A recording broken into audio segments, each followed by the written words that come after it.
प्यारे बच्चों, आज के टॉपिक में हम लोग अप्रगामी तरंगों की विशेषताओं के बारे में बता रहे हैं। कुछ पॉइंट हैं, उनको ध्यान दीजिएगा। जैसे नंबर 1, बद्ध माध्यम में कुछ बिंदु जो कि बराबर दूरियों पर स्थित होते हैं, सदैव विरामावस्था में रहते हैं, उनका विस्थापन शून्य रहता है। इन बिंदुओं को निस्पंद कहते हैं। इसके बारे में आपको मालूम है। अप्रगामी तरंगे अनुदैर्ध्य है, तो इन निस्पंदों पर दाब में तथा घनत्व में परिवर्तन अन्य बिंदुओं की अपेक्षा सबसे अधिक होता है। दूसरा पॉइंट, निस्पंदों के बीच में जो बिंदु होते हैं उनका विस्थापन अन्य बिंदुओं की अपेक्षा सबसे अधिक रहता है। इन बिंदुओं को प्रस्पंद कहते हैं। अनुदैर्ध्य अप्रगामी तरंग में इन प्रस्पंदों पर दाब तथा घनत्व में कोई परिवर्तन नहीं होता है।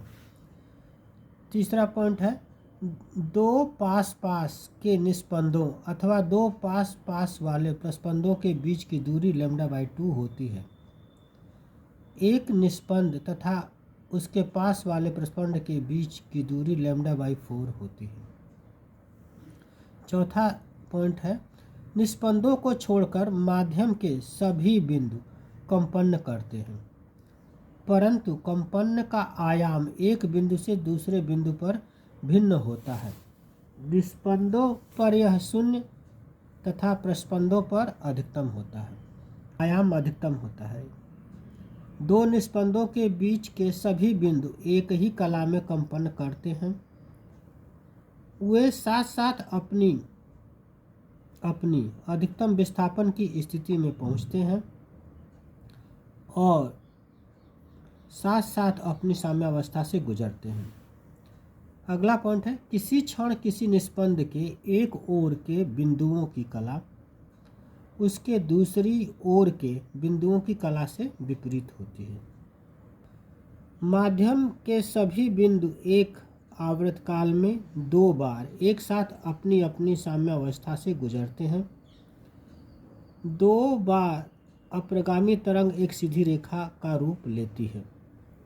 अनुदैर्ध्य अप्रगामी तरंग में निस्पंद एक आवर्तकाल में 2 बार एकांतर क्रम में अधिकतम संपीड़न तथा अधिकतम विरलन की दशा में पाए जाते हैं। एक बार जो निस्पंद अधिकतम संपीड़न की दशा में होते हैं, दूसरी बार वह अधिकतम विरलन की दशा में पाए जाते हैं।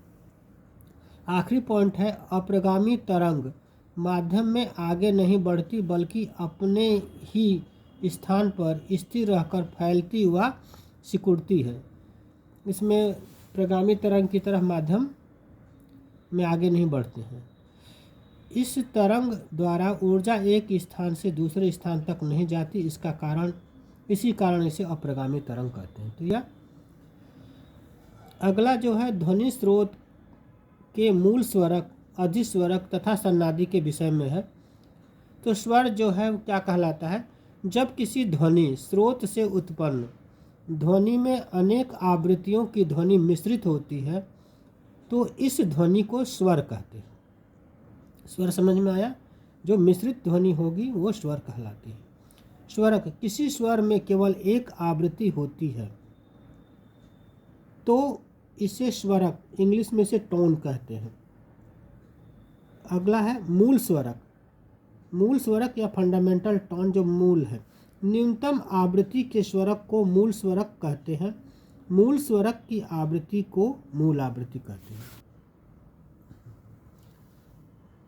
मूल स्वरक के बाद है अधिस्वरक। अधिस्वरक में किसी ध्वनि में मूल स्वरक के अतिरिक्त उससे ऊंची आवृत्ति में अन्य स्वरक भी विद्यमान हो तो इसे अधिस्वरक कहते हैं। बढ़ते हुए क्रम में इन्हें क्रमशः प्रथम, द्वितीय, तृतीय अधिस्वरक कहते हैं। और सन्नादि इसके बाद आती है। किसी ध्वनि स्रोत से उत्पन्न उन सभी आवृत्तियों को जो मूल स्वरक की पूर्ण गुणज हो तो सन्नादि कहते हैं। जो ध्वनि स्रोत से उत्पन्न सभी आवृत्तियां हैं, आवृत्तियों के मूल स्वरकों के पूर्ण गुणक हो 1, 3 जैसे प्रथम द्वितीय तृतीय वहाँ ऊपर बताया गया है, उन्हें हम सन्नादि कहते हैं। यदि किसी स्वरक की मूल आवृत्ति n1 है तो उसे हम प्रथम सन्नादि तथा उत्पन्न स्वरक की आवृत्ति की दोगुनी n2 = हो जाएगा 2n1।